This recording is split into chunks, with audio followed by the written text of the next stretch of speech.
Hi, and welcome to No War Zone. Well, we've come to the final week of the year, and what a year it's been. After the fall of Kilinochchi on the 2nd of January, months of heightened battle finally came to an end in May. A drastic finish to 30 years of bloodshed and conflict. Resolving the resulting humanitarian crisis has been an uphill struggle for government and aid agencies, one that is not over yet. And now, presidential elections loom large on the horizon. So what can we expect from the coming year?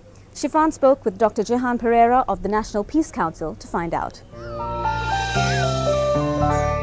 Dr. Jehan, thank you for joining me on the No War Zone. It's been nearly 7 months since the war officially came to an end. And now as the year is drawing to a close, where do you think we stand in terms of achieving peace in the country? I think we have left behind war and terrorism. I think that has come to an end. And to the extent that we look on peace as being the absence of war, yes, we have achieved peace.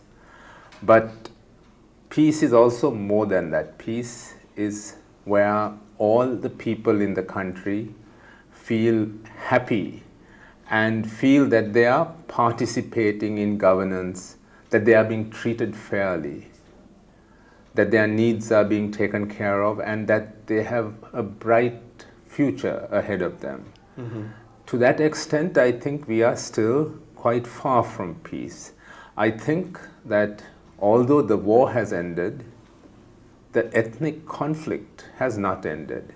The ethnic conflict is the fact that we are a country with different peoples in it. In some parts of the world, you will say that there are different nations in our country, or nationalities. We call them communities. And these different communities think very differently about what has happened, what is happening, and what about the future. I'm speaking specifically about the Sinhalese, Tamils, and Muslims. What do you think needs to happen now in terms of giving this political solution? Where Tamils are concerned, they want not to be discriminated against. They want compensation, recompense for all that they have lost. Vast areas of the north and east are destroyed. Someone has to help them. Someone has to compensate them. So, and in addition, I think Tamils also want the ability to participate in governance where their wishes have some clout. The problem in our country is that because 75% of the people are Sinhalese, and we have only one central government, which is very powerful, the Tamils become marginalized. Also the Muslims, they tend to become marginalized. They are irrelevant for purposes of decision making. How would you like to see the Tamils and the Muslims participating in governance? Well, there are two ways. One is, I would like to see at the center, in the central government, Tamils and Muslims participating along with Sinhalese in making decisions, where the Sinhalese politicians constantly consult the Tamils and the Muslims. They work together as a team. That is called power sharing at the center. Also, at the periphery, in the regions where the Tamils and the Muslims, the Tamil speaking people are a majority, and where they can vote regional administrations into power, that they should have some regional, local level power to decide for themselves. So that they are not always dependent on the Sinhalese saying, okay. But do you see this happening, Jehan? I see it as possible. It is possible because I think today the Sinhalese people are very much aware of the problems of Tamils, about the problem of some form of autonomy.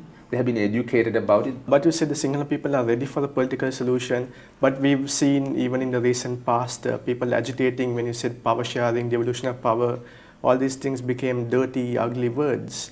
In any part of the world, there are going to be people who feel very strongly about their own community and who can't see beyond it and who feel their own nation or whatever is jeopardized and at risk. And in our country, we have that. But I think the people who really are nationalist and vote for and who prove the point by voting for nationalist parties or candidates are very small. They're about maybe 5%, 10%. The majority of Sinhalese are not that. The problem is that our governments, our government leaderships have been very deferential to the views of this very vociferous, active, angry minority of nationalists that we have. And because our political leaders have not had the largeness of heart and ability to reach out to the opposition and get a bipartisan consensus, as has happened in other parts of the world, such as the United Kingdom. Because of that, they have been hostage to this nationalist minority. But there's a way out. And you were talking about elections and voting, and there's an upcoming election right now. Do you see this as an opportunity for these candidates to really stamp something? Yes, it is. This election has become very interesting because there are two war heroes on either side. Earlier, when General Fonseca was with the government could monopolize the war victory and could appeal just to the Sinhalese majority on the basis of the war victory. But now General Fonseca is with the opposition, and he also rightfully can claim a part of the war victory. So the Sinhalese vote is divided now between the two war heroes on largely traditional party lines, on the traditional SLFP, UNP lines.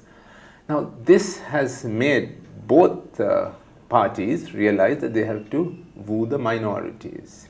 And actually both are doing that, and we have seen some very progressive steps, positive steps taken by the government to address burning Tamil issues, such as the question of the displaced people who are being kept inside the welfare centers, virtually imprisoned, not given freedom of movement.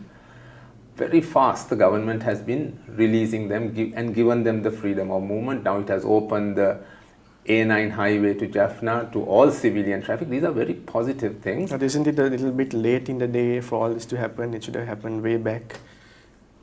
Yes, it is a little late, but still it is positive. It's a good thing. A good thing has happened because of these elections. Much more has to happen, but we can see now with both candidates having to woo the minorities, good things are happening. The question is now whether the two candidates will also make pledges to the minorities in order to win their vote that they will keep. My hope is that the government in the weeks ahead will do more, because of course it wants to win the elections, will do more to convince the Tamil people that it is serious, that it will actually do things, not just make promises.